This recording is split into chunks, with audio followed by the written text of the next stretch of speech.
प्यारे विद्यार्थियों, आज का हमारा अध्ययन का टॉपिक है अभिप्रेरणा या मोटिवेशन। अभिप्रेरणा क्या होती है, क्या इसकी विशेषता होती हैं, कितने प्रकार की होती है, इन सब बातों का अध्ययन हम ऐसे अभिप्रेरणा टॉपिक के अंतर्गत करेंगे। पहले हम जानते हैं कि अभिप्रेरणा का अर्थ क्या होता है। अभिप्रेरणा, जैसा कि इस शब्द से मालूम है कि अभिप्रेरणा दो शब्दों से मिलकर बना है। पहला शब्द अभि और दूसरा प्रेरणा। अभि का आशय है श्रेष्ठ, उच्च, और प्रेरणा का आशय होता है कुछ करने के लिए तैयार होना या उकसना। उकसना अर्थात प्रेरित होना, अर्थात किसी कार्य को श्रेष्ठ तरीके से करने के लिए तैयार होना या कार्य करने के लिए प्रेरित होना। जब किसी कार्य को करने की हमारे मन में नहीं है, इच्छा नहीं है, लेकिन एकाएक किसी कार्य को करने के लिए हम प्रेरित हो जाते हैं। किसी प्रेरणा का कोई कारण हो सकता है, कोई घटना हमें याद आ जाए, कोई कहानी दृष्टांत याद आ जाए, या कोई हमें प्रेरित कर दे, तो इस वजह से हम प्रेरित हो जाते हैं उस कार्य को करने के लिए, तो वो अभिप्रेरणा कहलाती है। अभिप्रेरणा का अंग्रेजी पर्यायवाची शब्द मोटिवेशन होता है, अर्थात अभिप्रेरणा को अंग्रेजी में मोटिवेशन कहते हैं। और मोटिवेशन का जो मूल शब्द है वो लैटिन शब्द है, और वो लैटिन शब्द है मोवेयर। मोवेयर का अर्थ होता है चलना या गतिशील होना। मोटिव इसी से बना है, जिसका अर्थ है इच्छा शक्ति को प्रेरित करना। इस प्रकार अभिप्रेरणा वह शक्ति है जो व्यक्तियों में काम करने की इच्छा को जागृत करती है। अभिप्रेरणा की परिभाषाएं, ये तो अर्थ हुआ अब तक कि जो व्यक्ति में काम करने की इच्छा को जागृत करे या व्यक्ति को काम करने के लिए प्रेरित करे, वो अभिप्रेरणा होती है। अब इसकी परिभाषा क्या होगी, तो विभिन्न विद्वानों ने अभिप्रेरणा की अपने अपने हिसाब से जो परिभाषाएं दी हैं, उनमें प्रमुख परिभाषाएं हैं। जैसे जूसियस और सिलेंडर ने क्या कहा है कि अभिप्रेरणा प्रोत्साहन देने और अपेक्षित उत्तर प्राप्त करने की विधि है। किसी व्यक्ति को प्रोत्साहित करना कि हाँ तुम कर सकते हो। दूसरे रॉबर्ट ड्यूबिन हुए हैं। रॉबर्ट ड्यूबिन के अनुसार अभिप्रेरणा उन शक्तियों का समूह है जो किसी संगठन में एक व्यक्ति को काम प्रारंभ करने तथा उस पर बने रहने के लिए प्रेरित करता है। अर्थात अभिप्रेरणा के सहारे कोई व्यक्ति काम शुरू कर सकता है और जिस रास्ते पर वो चल रहा है उस पर चलते रहने के लिए प्रेरित रहता है। इस प्रकार मानव की शक्ति के व्यवहार को निर्देशित करने, उसका सहयोग प्राप्त करने की कला को अभिप्रेरणा कहा जाता है। अभिप्रेरणा का आशय मनोवैज्ञानिक उत्तेजना से है, अर्थात हम व्यक्ति को कुछ लेते देते नहीं हैं, सिर्फ ये साइकोलॉजिकल चीज़ है। वो साइकोलॉजिकल रूप से या मानसिक रूप से उत्तेजित हो जाता है, उसके मन में जो विचार है वो फिट हो जाता है कि हाँ मुझे ये कार्य करना है। अभिप्रेरणा का आशय मनोवैज्ञानिक उत्तेजना से है जो व्यक्ति को कार्य करने के लिए प्रोत्साहित करती है। इस प्रकार अभिप्रेरणा वह आंतरिक शक्ति है जो लोगों को कार्य करने के लिए प्रेरित करती है। अर्थात यह शक्ति व्यक्ति के अंदर होती है, उसको सिर्फ प्रेरित करना होता है, उसको जगाना होता है, बताना होता है कि हाँ आपके अंदर ऐसी क्षमताएं हैं। अभिप्रेरणा की परिभाषाएं, अभी ये टॉपिक हुआ है पूरा। अब हम अभिप्रेरणा की विशेषताएं। तो पहली विशेषता तो यही है, जैसा कि हमने अभी पढ़ा था कि अभिप्रेरणा एक आंतरिक शक्ति है जो व्यक्ति को किसी कार्य को करने के लिए प्रेरित करती है। ये व्यक्ति के अंदर होती है। दूसरी विशेषता है अभिप्रेरणा एक मनोवैज्ञानिक अवधारणा है, एक साइकोलॉजिकल कॉन्सेप्ट है।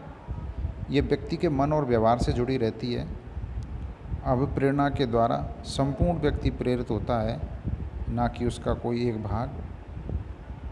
अभिप्रेरणा से कार्मिकों को कार्य संतुष्टि मिलती है।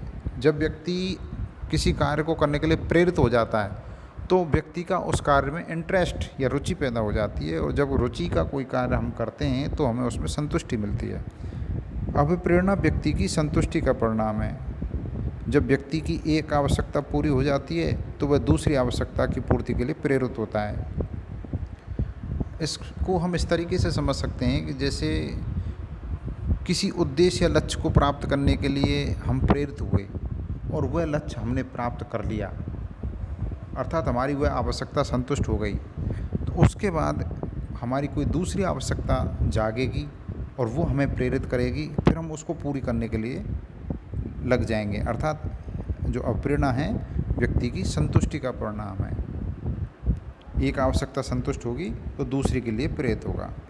अब प्रेरणा वित्तीय भी हो सकती है और गैर वित्तीय भी हो सकती है। अर्थात व्यक्ति को कार्य करने के लिए हम मौद्रिक साधनों से भी प्रेरित कर सकते हैं, जैसे किसी का वेतन बढ़ा दिया जाए या कोई नगद पुरस्कार दे दिया जाए कि आप अगर इतना काम कर दोगे तो आपको इतनी प्रोत्साहन राशि मिलेगी।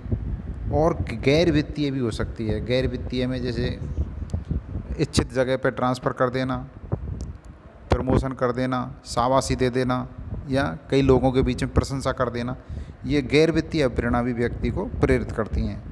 अब प्रेरणा प्रक्रिया, अप्रेरणा अर्थात जो एक प्रक्रिया है वो मनोबल को बढ़ाती है। व्यक्ति वही है, जब हम उसको प्रेरित करते हैं तो उसका जो मनोबल है, जो मन की शक्ति है, मन की इच्छा है, वो बढ़ जाती है और वो दोगुने जोश से कार्य करता है। अब प्रेरणा से व्यक्ति की कार्य क्षमता में वृद्धि होती है, क्योंकि मनोबल बढ़ जाता है तो कार्य क्षमता बढ़ जाती है। अब प्रेरणा पूर्णतः व्यक्तिगत होती है।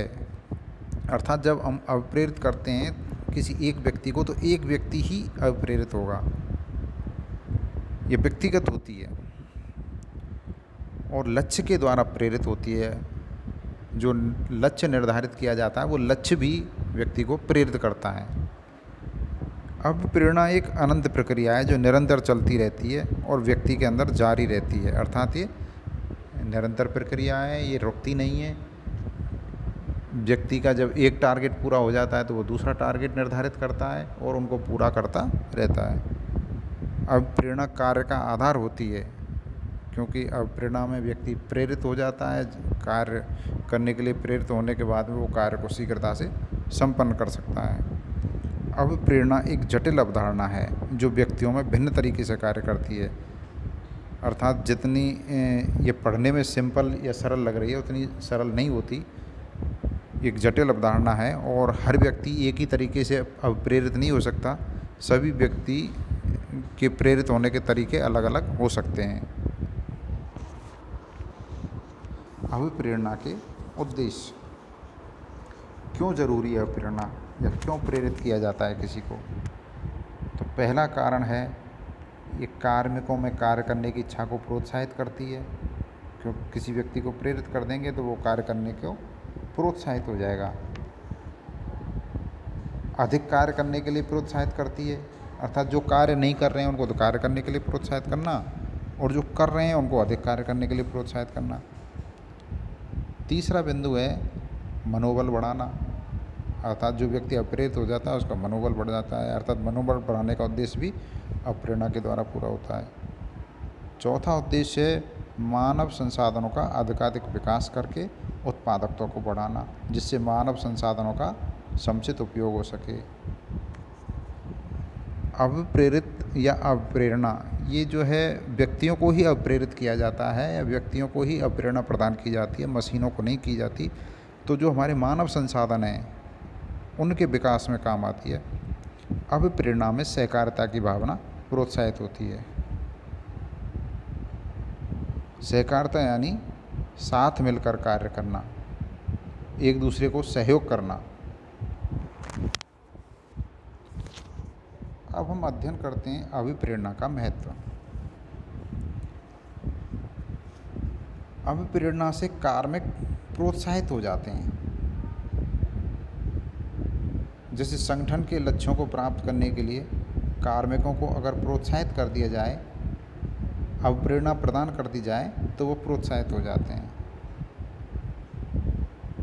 अभिप्रेरणा के द्वारा श्रमिकों के बीच मधुर और स्वस्थ संबंधों की स्थापना की जा सकती है, जिससे उत्पादकता में वृद्धि होती है।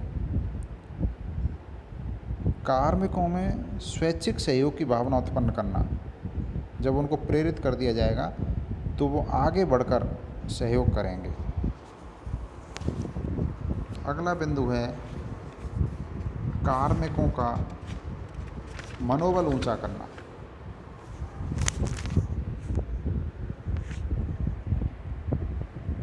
अभिप्रेरणा के द्वारा संगठन में काम करने वाले कार्मिकों के मनोबल को बढ़ाया जा सकता है। जब मनोबल बढ़ेगा तो इस उत्पादकता का स्तर स्वतः बढ़ जाएगा। कार्य निष्पादन में वृद्धि, अर्थात जो आउटपुट है वो बढ़ जाएगा, उनकी क्षमता में वृद्धि हो जाएगी, क्योंकि अप्रेरित व्यक्ति कुशलतापूर्वक कार्य करता है, जो कि कार्य वृद्धि का सूचक है। कुशलतापूर्वक कार्य करने से कार्य की गुणवत्ता भी बढ़ती है, उत्पादन की गुणवत्ता बढ़ती है, प्रोडक्ट अच्छा निकलता है। सेवा में स्थायित्व प्रदान करना। अभिप्रेरणा से उत्पादकता बढ़ेगी, उत्पादकता बढ़ेगी तो संगठन को लाभ होगा और कार्मिकों को भी लाभ होगा। इससे कार्मिक संगठन में स्थायी रूप से सेवा करते हैं और वे अन्यत्र नहीं जाते, अर्थात सेवा में स्थायित्व बना रहता है। सौहार्दपूर्ण मानवीय संबंधों की स्थापना। अभिप्रेरणा के द्वारा कर्मचारियों को वित्तीय और गैर वित्तीय प्रोत्साहन दिए जाते हैं, और जब कर्मचारियों को प्रोत्साहित किया जाता है तो मानव संबंधों की स्थापना होती है।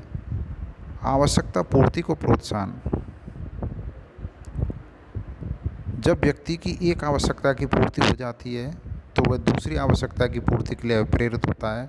इस प्रकार अभिप्रेरणा आवश्यकता पूर्ति को प्रोत्साहित करती है। हमारा अध्ययन का अगला जो स्लाइड में है हेडिंग, शीर्षक है अभिप्रेरणा के प्रकार। कितने प्रकार की होती है अभिप्रेरणा? अभिप्रेरणा का जो पहला प्रकार है वो सकारात्मक अभिप्रेरणा है।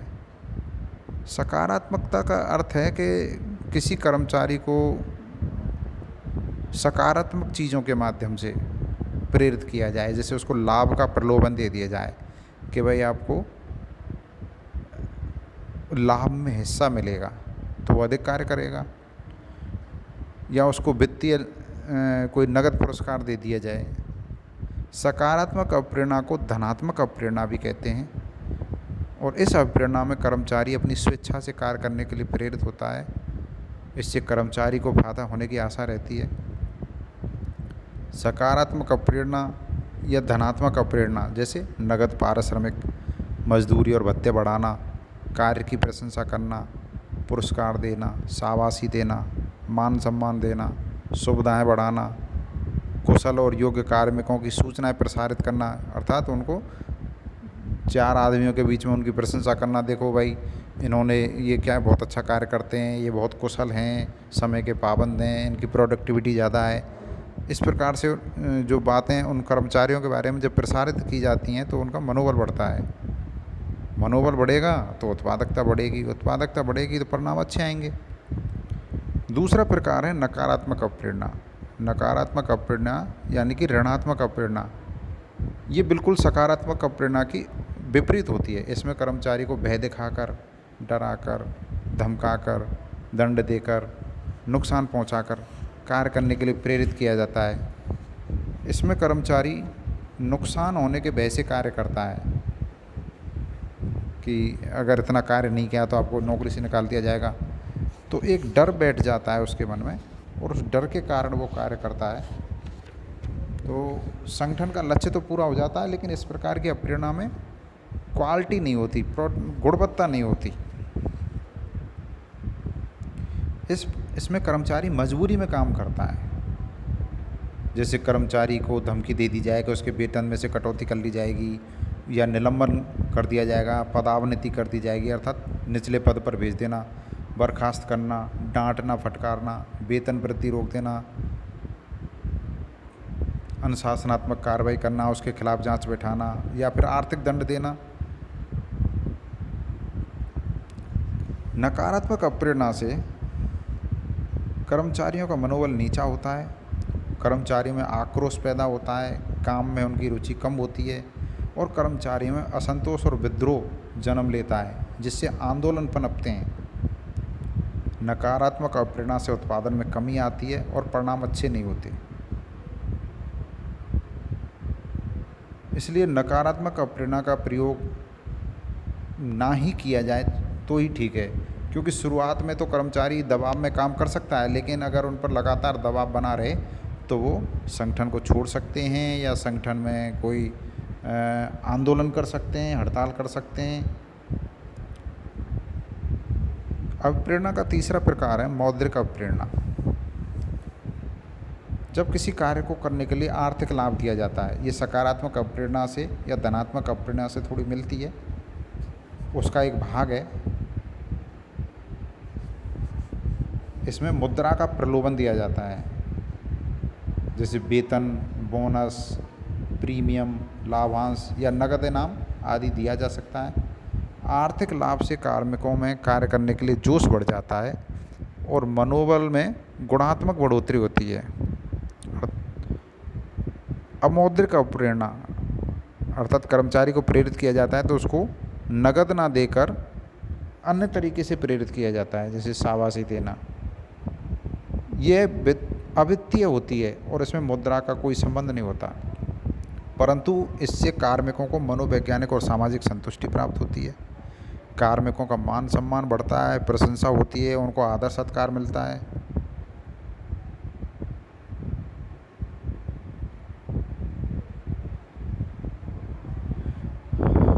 औपचारिक अप्रेरणा। औपचारिक अप्रेरणा में जब किसी जो अप्रेरणा का जो कार्यक्रम है या जब कर्मचारियों को प्रेरित किया जाए तो संगठन के लिखित नियमों, कानूनों और प्रक्रियाओं के अनुसार जब उनको प्रेरित किया जाए तो इसे औपचारिक अप्रेरणा कहा जाता है।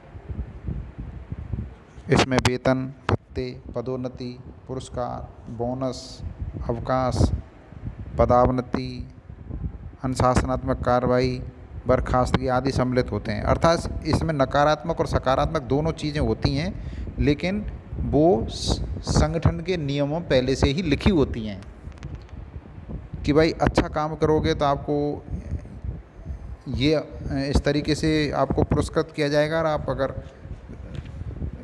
नियम निर्धारित मानकों के अनुसार काम नहीं करोगे तो आपको निम्नलिखित दंड दिए जाएंगे। ये संगठन के विधान में पहले से ही लिखित होते हैं, और जो लिखित हैं नियम कानूनों में पहले से ही दर्ज हैं तो उसको औपचारिक अप्रेरणा कहा जाता है। इस प्रकार के अप्रेरणा में संगठन के संविधान को महत्व दिया जाता है। अगला प्रकार है अनौपचारिक अप्रेरणा।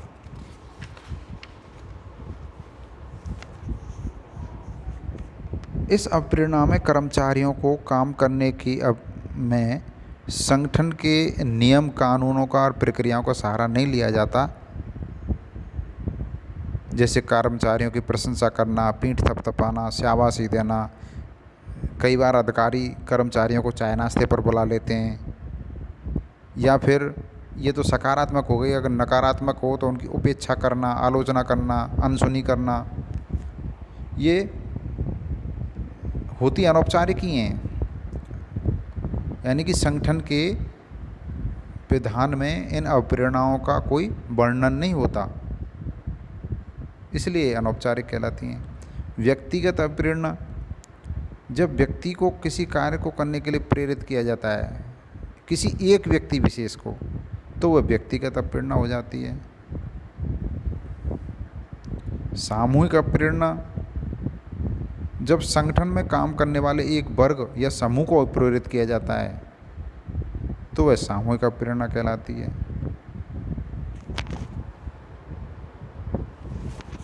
अब प्रेरणा की विधियां या तकनीक है।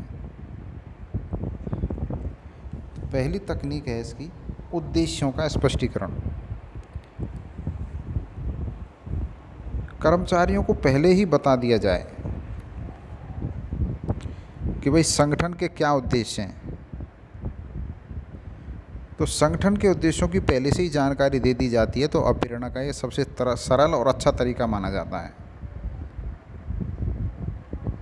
संगठन के उद्देश्यों और कार्मिक के जो व्यक्तिगत उद्देश्य हैं उनमें समन्वय करने में भी आसानी रहती है। जब पहले से पता होता है कि भाई आपको एक शिक्षक बनाया जा रहा है और शिक्षक बन के आपको स्टूडेंट को पढ़ाना है, तो जिनकी अध्ययन अध्यापन में रुचि है, जो अध्ययन अध्यापन में अपना कैरियर देखते हैं, वो अपने व्यक्तिगत उद्देश्यों को भी संगठन के उद्देश्यों के साथ तारतम्य के रूप में स्थापित कर लेते हैं। दूसरी विधि है कुशल नेतृत्व। संगठन का नेतृत्व अच्छा और आदर्शवादी है तो अप्रेरणा की आदि समस्या का समाधान हो जाता है। एक अच्छा और कुशल नेतृत्व अधीनस्थों का मार्गदर्शन करता है, उनको प्रोत्साहित करता है। स्वस्थ प्रतिस्पर्धा। जब संगठन का शीर्ष नेतृत्व संगठन के कार्मिकों में स्वस्थ प्रतिस्पर्धा की भावना पैदा कर दे और एक टीम की तरह कार्य करने के लिए उनको प्रेरित करे, इस टीम भावना के फलस्वरूप संगठन की उत्पादकता में वृद्धि होती है। कार्मिकों के बीच स्वस्थ प्रतिस्पर्धा बढ़ने से संगठन की उत्पादकता बढ़ती है, संगठन के उद्देश्य शीघ्रता से प्राप्त होते हैं। लेकिन यहाँ यह ध्यान रखना जरूरी है कि जो प्रतिस्पर्धा पैदा की जा रही है कार्मिकों के मध्य, वह स्वस्थ हो, उनके मध्य कोई घृणा, ईर्ष्या, संघर्ष और कुंठा नहीं होनी चाहिए। सहयोग और समन्वय। संगठन में काम करने वाले कार्मिकों को निर्णय निर्माण में भागीदार बनाकर उनको प्रेरित किया जा सकता है। कार्मिकों की सहभागिता से उन्हें मनोवैज्ञानिक रूप से संतुष्टि मिलती है, इसलिए कार्मिकों से नीति निर्माण में सहयोग लिया जाना चाहिए, जिससे कार्मिकों में हीन भावना ना आए।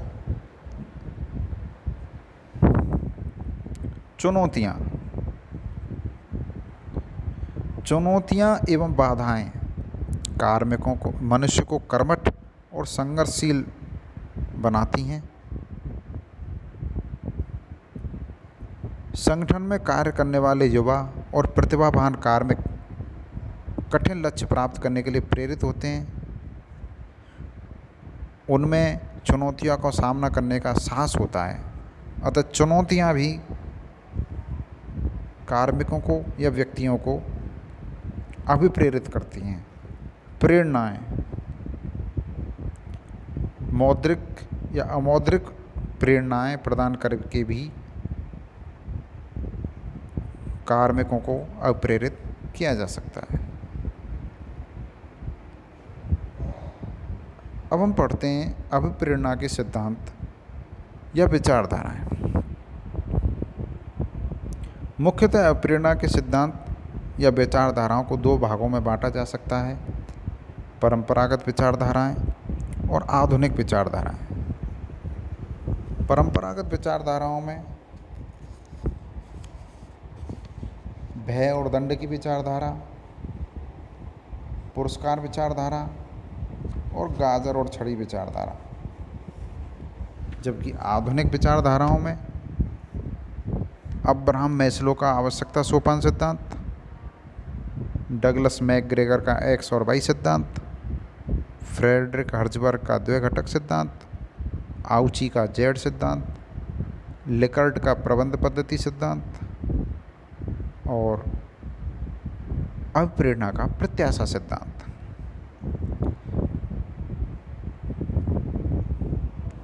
परंपरागत विचारधाराओं में जैसे पहला सिद्धांत है भय और दंड का सिद्धांत।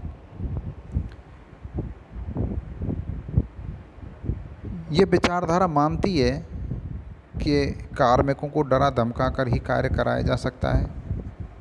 यदि कार्मिकों को धमकी दे दी जाए यदि कि भाई वो काम नहीं करेंगे तो उनको नौकरी से हटा दिया जाएगा। चूँकि कार्मिक पेट की खातिर काम करता है, इसलिए वह घबराकर नौकरी से निकाले जाने के भय से डर कर बाध्य होकर कार्य करता है। जब औद्योगिक क्रांति की शुरुआत हुई थी तब यह विचारधारा काफ़ी लोकप्रिय हुई थी, लेकिन अब इस सिद्धांत का महत्व कम होता जा रहा है। इस सिद्धांत को अनुचित और अमानवीय समझा जाता है। दूसरा सिद्धांत है परंपरागत विचारधाराओं में पुरस्कार सिद्धांत। ये पहले जो व्यय और दंड की विचारधारा के सिद्धांत के विपरीत है। यह आर्थिक सिद्धांत के रूप में भी इसे जाना जाता है। इस सिद्धांत का प्रतिपादन फ्रेडरिक डब्ल्यू टेलर ने किया था। टेलर का मानना था कि भाई श्रमिकों को अगर अधिक धन दे दिया जाए तो वह अधिक कार्य करते हैं। यदि कार्मिक को अच्छे कार्य के लिए पुरस्कार दिया जाए तो वह अधिक उत्पादन करेगा। टेलर का यह मानना था कि मनुष्य एक आर्थिक प्राणी है जो अधिक पैसा या अधिक धन कमाने के लिए अधिक कार्य करता है। हालांकि पीटर एफ ड्रकर नाम के एक विद्वान ने टेलर की इस विचारधारा का खंडन किया कि सिर्फ मौद्रिक पुरस्कारों से ही संतुष्टि प्राप्त नहीं होती है और मौद्रिक पुरस्कार अब प्रेरणा के लिए पर्याप्त नहीं होते हैं। परंपरागत विचारधाराओं में तीसरा सिद्धांत है गाजर और छड़ी सिद्धांत। गाजर छड़ी सिद्धांत ऊपर के दोनों सिद्धांतों का मिश्रण है, अर्थात गाजर का मतलब पुरस्कार से और छड़ी का मतलब व्यय और दंड से। यदि कोई कार्मिक अच्छा कार्य करता है तो गाजर यानी पुरस्कार दिया जाता है, और यदि कोई कार्मिक खराब कार्य करता है तो उसे छड़ी अर्थात दंड दिया जाता है। यह सिद्धांत पुरस्कार और दंड इन दोनों को सशर्त बनाता है, कंडीशन वाइज है। ये कार्मिक के लिए काम करने का एक स्तर निश्चित कर दिया जाता है और उस स्तर से अधिक कार्य करने पर पुरस्कार मिलता है और उस स्तर से कम कार्य करने पर दंड मिलता है।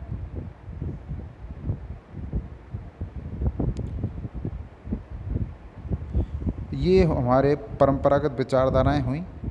अब हम आधुनिक विचारधाराओं में अब्राहम मैस्लो के आवश्यकता सोपान सिद्धांत का अध्ययन करते हैं।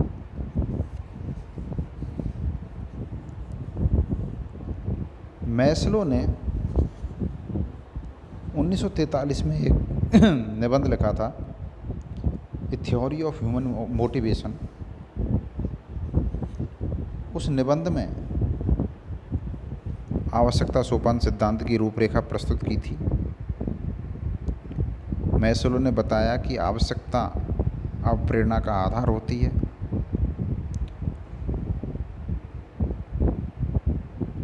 जब मनुष्य की पहली आवश्यकता की पूर्ति हो जाती है तो वह दूसरी आवश्यकता की पूर्ति के लिए प्रेरित हो जाता है। इस प्रकार मनुष्य अपनी आवश्यकताओं की पूर्ति के लिए सदैव प्रयत्नशील रहता है। लेकिन मनुष्य की आवश्यकताएं अनंत होती हैं जिनकी पूर्ति करना कभी भी संभव नहीं है। मैस्लो ने संगठन और व्यक्तियों के बीच संबंधों का विश्लेषण मानव आवश्यकताओं की दृष्टि से किया। मैस्लो ने मानव की आवश्यकताओं को 5 भागों में बांटा और बताया कि जब मनुष्य की एक स्तर की आवश्यकता पूरी हो जाती है तो वह दूसरे स्तर की आवश्यकता की पूर्ति में लग जाता है। मैस्लो के आवश्यकता सोपान सिद्धांत को एक पिरामिड के रूप में भी दर्शाया जा सकता है। देखिए, मैंने इस स्लाइड में आपको बताने की कोशिश की है।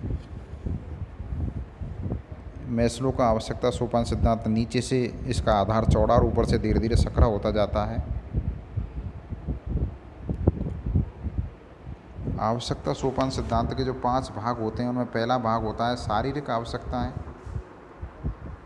शारीरिक आवश्यकताएं मनुष्य की मूलभूत आवश्यकताएं होती हैं। यहाँ 5 आवश्यकताओं का नाम बता दिए गए हैं और इस पिरामिड में एक एक करके इनको समझाया गया है कि शारीरिक आवश्यकताओं में कपड़ा, रोटी, मकान, निंद्रा, वायु, जल आदि से जुड़ी, जो मनुष्य की शारीरिक क्रियाओं से जुड़ी हुई आवश्यकताएं होती हैं,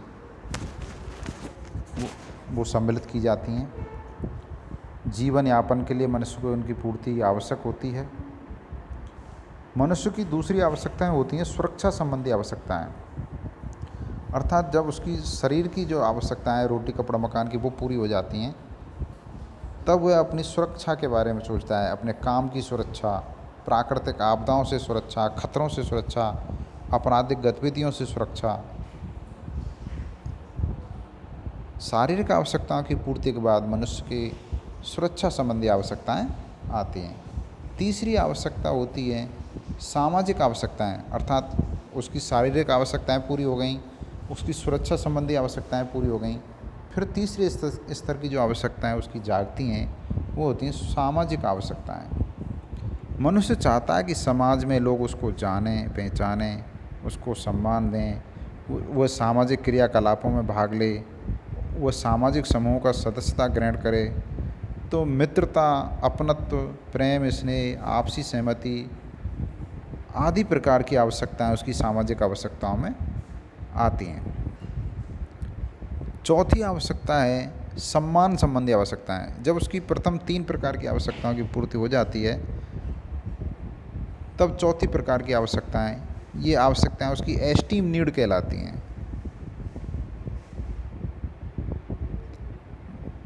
वह समाज में, पहले तो जो सामाजिक आवश्यकता में तो था कि समाज में लोग उसको जानें, अब वह चाहता है कि समाज के लोग उसको मान सम्मान दें, प्रतिष्ठा दें। वह व्यक्ति समाज में आदर, सम्मान, प्रशंसा और मान्यता प्राप्त करना चाहता है। मानव इस स्तर पर शक्ति, उपलब्धि और प्रतिष्ठा प्राप्त करने का प्रयास करता है। अगली आवश्यकता आती है आत्मसिद्धि आवश्यकताएं। जब उसकी 4 प्रकार की आवश्यकताएं पूरी हो जाती हैं, मैस्लो के आवश्यकता सोपान में ये शिखर यानी कि सबसे ऊपर की आवश्यकता है। इसमें आत्मतुष्टि, आत्मबोध, व्यक्तिगत विकास और सृजनात्मक शक्तियों का विकास, इसको सम्मिलित किया जाता है।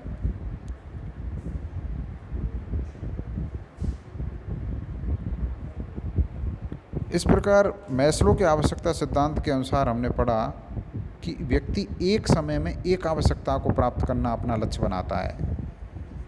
जो आवश्यकताओं के 5 प्रकार बताए हैं मैस्लो ने, वो पाँचों प्रकार की आवश्यकताएं एक ही साथ पूरी ना होकर एक एक करके पूरी की जाती हैं। एक समय में एक आवश्यकता को प्राप्त करना व्यक्ति का लक्ष्य होता है। जब वह आधारभूत आवश्यकताओं को प्राप्त कर लेता है, उसके बाद अगली आवश्यकताओं को प्राप्त करने के लिए प्रयत्न करता है। यह प्रक्रिया प्रत्येक मानव के जीवन में निरंतर चलती रहती है। जब एक स्तर की आवश्यकता पूरी हो जाती है, तो उसका स्थान उच्च स्तर की आवश्यकता ले लेती है। मानव की उच्च स्तर की आवश्यकता की प्राप्ति की इच्छा होती है और यह प्रक्रिया जीवन में कदम दर कदम चलती रहती है।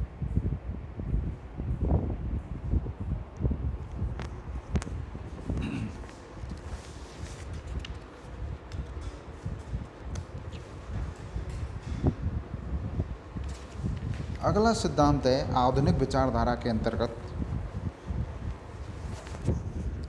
डगलस मैकग्रेगर का एक्स एवं वाई सिद्धांत। डगलस मैकग्रेगर, जो कि एक व्यवहारवादी और मनोवैज्ञानिक था, जिसने मानव का विभिन्न दृष्टिकोणों से अध्ययन किया था, उस मैकग्रेगर ने मानव स्वभाव का अध्ययन करके अप्रेरणा से संबंधित 2 सिद्धांत प्रतिपादित किए थे। उसमें पहला सिद्धांत एक्स सिद्धांत।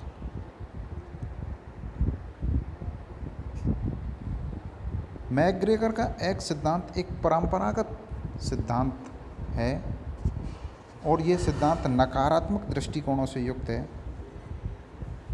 मैकग्रेगर एक्स सिद्धांत के अंतर्गत मानता है कि व्यक्ति स्वभाव से ही कामचोर होता है, वो काम से जी चुराता है, वह काम से बचना चाहता है और ऐसे व्यक्तियों को भय दिखाकर नकारात्मक दृष्टि से प्रेरित किया जा सकता है।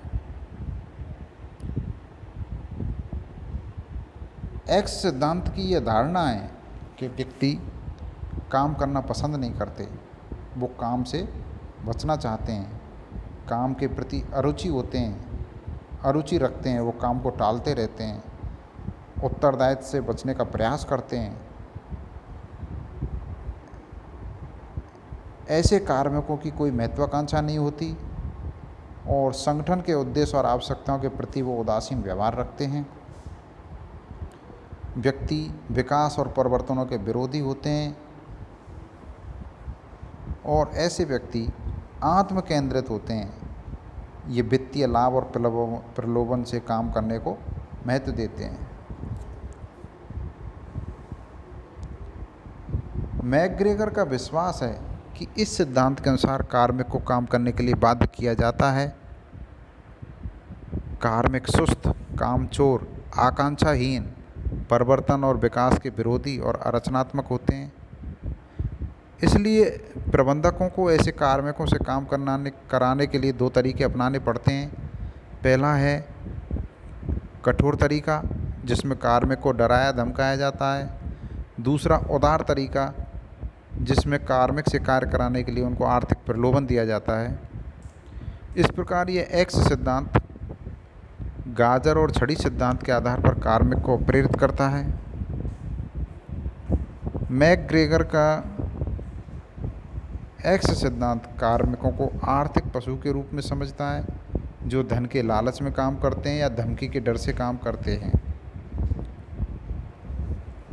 वाई सिद्धांत।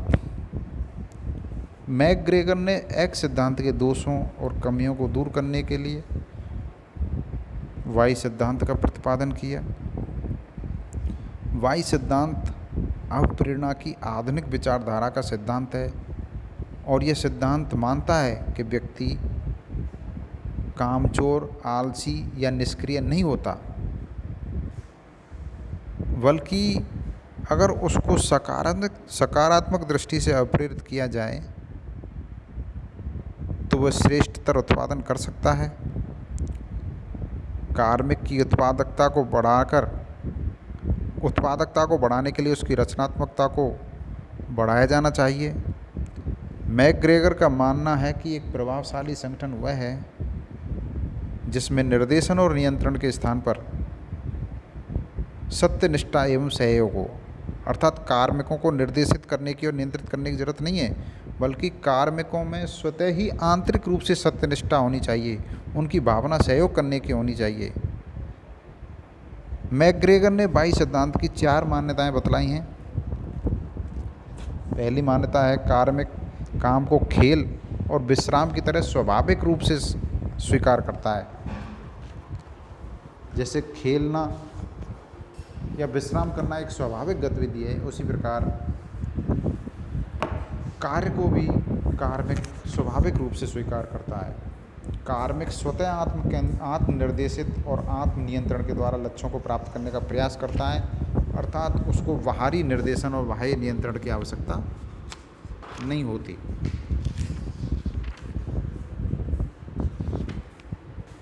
तीसरी मान्यता है औसत कार्मिक दायित्व को स्वीकार करता है, अर्थात कार्मिक कार्य से बचना नहीं चाहता, बल्कि वह आगे बढ़कर जिम्मेदारियां लेता है। और चौथी मान्यता है सृजनात्मकता, अर्थात रचनात्मकता सभी कार्मिकों में पाई जाती है। मैकग्रेगर ने निर्णय निर्माण में भागीदारी, दायित्वपूर्ण एवं चुनौतीपूर्ण कार्य एवं अच्छे सामूहिक संबंधों को अपनाने का सुझाव दिया है। इससे कार्मिक को कार्य अप्रेरण का अधिक अवसर मिल सके। वाई सिद्धांत कार्मिकों को अधिक कार्य करने के लिए प्रेरित करता है, कार्मिक को निर्णय निर्माण में भागीदार बनाने पर बल देता है। कुल मिलाकर वाई सिद्धांत का यह मानना है कि कार्य में आने वाली अड़चनों को दूर किया जाना चाहिए, जिससे विकास और उन्नति के लिए कर्मचारी प्रोत्साहित हों। बाई सिद्धांत एक लोकतांत्रिक सिद्धांत है, एक आशावादी और सकारात्मक सिद्धांत है। सार रूप में यह कहा जा सकता है कि एक्स सिद्धांत निम्न स्तर के अशिक्षित अकुशल कार्मिकों के लिए उपयुक्त माना गया है, जबकि वाई सिद्धांत को कुशल और शिक्षित कार्मिकों के लिए उपयुक्त माना गया है। धन्यवाद।